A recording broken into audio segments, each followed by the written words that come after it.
ಕದ್ದ ಸರುಕಿನ ಕಾದಂಬರಿಗಳಿಗೆ ಮುನ್ನುಡಿ ಬೇಕಾಗಿಲ್ಲ.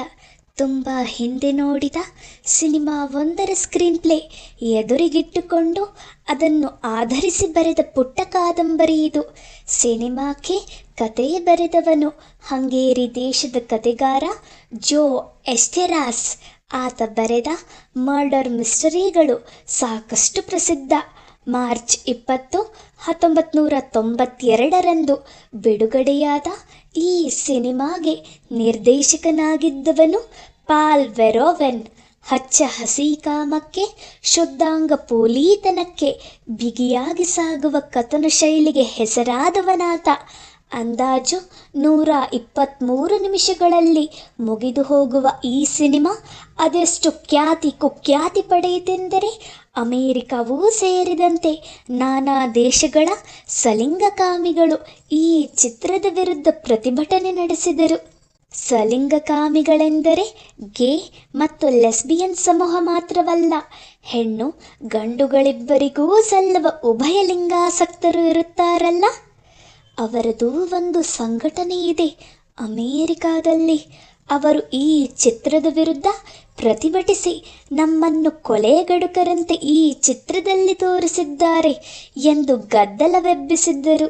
ಅದೆಲ್ಲ ಪ್ರತಿಭಟನೆಯ ನಡುವೆಯೇ ಸಿನಿಮಾ ಬಿಡುಗಡೆಯಾಯಿತು.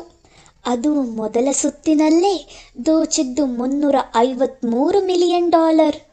ಅಷ್ಟು ಹೊತ್ತಿಗಾಗಲೇ ಮೈಕೆಲ್ ಡಗ್ಲಸ್ ಖ್ಯಾತಿವೆತ್ತ ನಟನಾಗಿದ್ದ.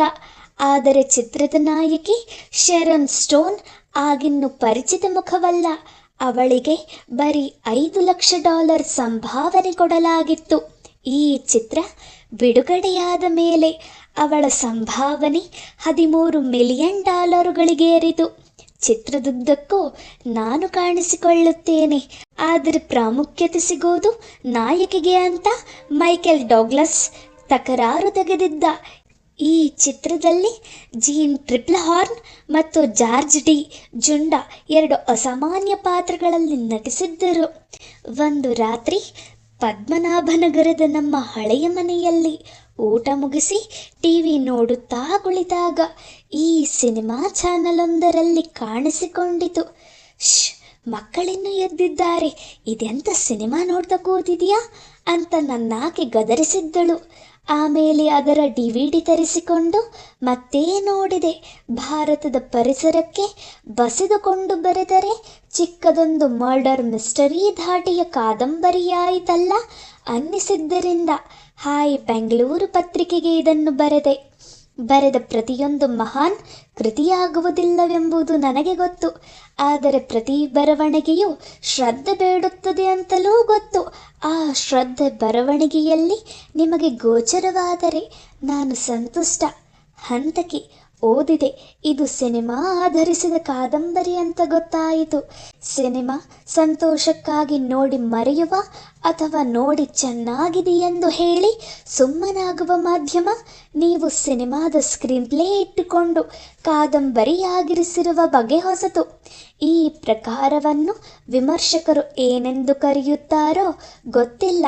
ಕೊಲೆ, ಸೈಕಿಯಾಟ್ರಿ, ಪೊಲೀಸ್ ಇಲಾಖೆಯ ಕುರಿತಾದ ಅಥೆಂಟಿಕ್ ಮಾಹಿತಿಯುಳ್ಳ ರೊಮ್ಯಾಂಟಿಕ್ ಥ್ರಿಲ್ಲರ್ಗಳು ಕನ್ನಡದಲ್ಲಿ ಅಷ್ಟಾಗಿ ಇಲ್ಲ. ಉದಾಹರಣೆಗೆ ಕಾಂಬಳೆಯಂಥವರು ದುಡ್ಡಿಗಾಗಿ ಫೈಲುಗಳನ್ನು ಮಾರುವುದು, ನೀನಾ ಎಮಿಲಿ ವಿನಾಕಾರಣ ಕುಟುಂಬವೊಂದನ್ನು ಸಾಯಿಸುವ ರಿಯಾಲಿಟಿ ಬೇಸ್ಡ್ ಮಾಹಿತಿಗಳು ಈ ಕಾದಂಬರಿಯನ್ನು ಆಪ್ತವಾಗಿಸುತ್ತವೆ. ಕ್ರೈಮ್ನೊಂದಿಗೆ ಸೆಕ್ಸ್ ಚೆನ್ನಾಗಿ ಬೆರೆತುಕೊಳ್ಳುತ್ತದೆ ನಿಜ, ಆದರೆ ಕಾಮ, ನಗ್ನತೆಯ ವಿವರಗಳು ಕೊಂಚ ಹೆಚ್ಚಾದವು ಅಂತ ತನ್ನ ಅಭಿಪ್ರಾಯ ಬರೆದುಕೊಟ್ಟಿದ್ದಾಳೆ ನಮ್ಮ ಅಂಕಣಗಾರ್ತಿ HD ಸುನಿತಾ. ಈಗ ಕಾದಂಬರಿ ನಿಮ್ಮ ಮುಂದೆ ಪ್ರಸ್ತುತಪಡಿಸುತ್ತಿದ್ದೇನೆ. ನಿಮಗಿಷ್ಟವಾದರೆ ಸಂತೋಷ. ಅಂದಹಾಗೆ ಸಿನಿಮಾ ಹೆಸರು ಬೇಸಿಕ್ ಇನ್ಸ್ಟಿಂಕ್ಟ್. ಅಂದಹಾಗೆ ಈ ಮುನ್ನುಡಿ ಬರೆದವರು ರವಿ ಬೆಳಗೇರೆ.